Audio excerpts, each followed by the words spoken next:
could you just Yeah. explain the more recent conflict? Now there's something else has happened, and that's more recent, isn't it? December 2020, a new militia was created, CPC, Coalition of Patriots for Change. Former Selekas and former Anti-Balakas, they came together to overturn the power from the actual president who was voted democratically.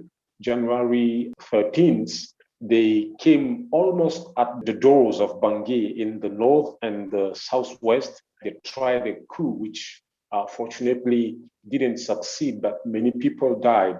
And in the wake, they choked the corridor leading to Bangui, which usually brings like food and everything the country needs from our nearest port in Cameroon. The road was blocked, and so no food was coming to Bangui. The prices started going very high, and people started like going through starvation. Those who went in the bush couldn't stay there because there were militias there in the bush, and those who were in the cities couldn't also stay because there is hunger. And so we thank God for the airlift, the first airlift which arrived in Bangui.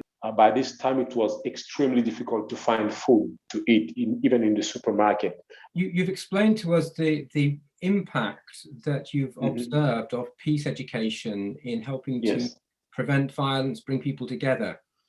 Yeah. You're now describing this situation of acute hunger because of the siege of Bangui in December 2020. What impact does this hunger have on peace and peace education?